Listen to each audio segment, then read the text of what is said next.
Welcome to the July edition of our DC area market update. There's some really interesting things happening in the market, but before we jump in, we just wanted to express our gratitude to our clients, friends, and supporters.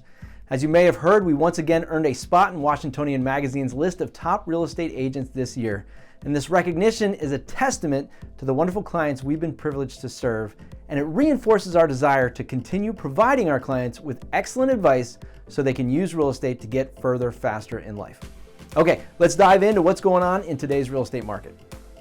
Friends, there is a huge difference between what's happening in the city of DC versus the suburbs. Take a look at this 10-year chart showing the months of supply for all housing types over the past 10 years. This chart shows DC in red, Northern Virginia in blue, and the Maryland suburbs in purple. The market in Maryland and Virginia are similar and they remain very strong, but DC has gone from the strongest market to the weakest. For context, under 3 months is a strong seller's market where prices increase. From 3 to 4 months, prices typically stabilize, and then when you get over 5 months is where we turn towards a buyer's market and prices typically start to come down.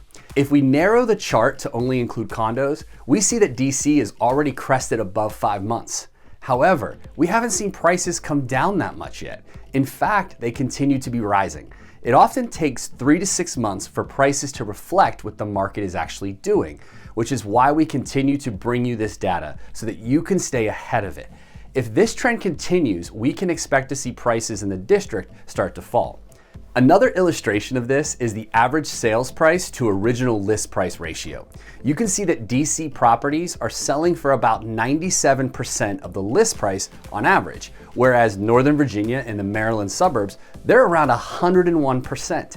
The suburbs are doing well and we should continue to see price increases in the near future.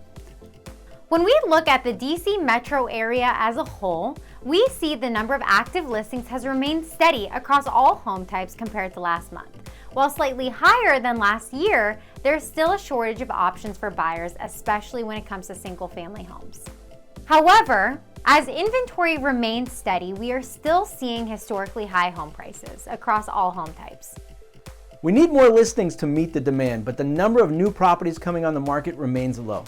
The number of days a home is on the market before it goes under contract remains low as well, particularly for single-family homes, sitting at a median of 6 days on the market. We are continuing to see an incredibly strong demand for single-family homes compared to the rest of the housing market. An interesting thing to keep an eye on is how the upcoming presidential election will impact the real estate market. Firstly, we have seen decreased interest rates leading up to the election in 8 of the last 11 presidential elections. This increases home affordability, but nationally, we actually see a drop in sales during election years due to the uncertainty of the election. People aren't sure who will be elected, so they hold off on making real estate decisions until they see some economic stability. But this typically doesn't last long. The year following an election year, we typically see an increased number of home sales once sidelined buyers return to the market. This will be an interesting metric to keep an eye out for in 2025 once the president is elected. Interest rates have continued to hold steady with a slight uptrend last month. Experts are still projecting drops in interest rates over the next few months with a prediction of 6.5% when we start the new year. So what does it all mean? Well, if you're a buyer, the demand for housing in the suburbs is exceptionally strong. With low unemployment, we see prices continuing to rise across all home types. In DC proper, we expect inventory to rise and prices to soften, if not fall, in the coming months. The one exception will likely be Northwest DC, which is usually insulated from the economic movement of the rest of the city. I think we're going to see some opportunities for young buyers to pick up some interesting options in the city in the next year or so. Interest rates may seem high right now, but even experts are only predicting that they will drop to around 6.5% by the first quarter of 2025. So waiting for rates to drop may not be the best option with the opportunity cost of starting to build equity in your home. If you're not sure whether buying right now is a good decision for you, that's where you give us a call. We'll take a look at your situation and your goals and provide honest and wise counsel to help you make the right decision. Now, if you're a seller, you are sitting pretty right now if you're in the suburbs. If you're in the district, you are going to see some headwinds.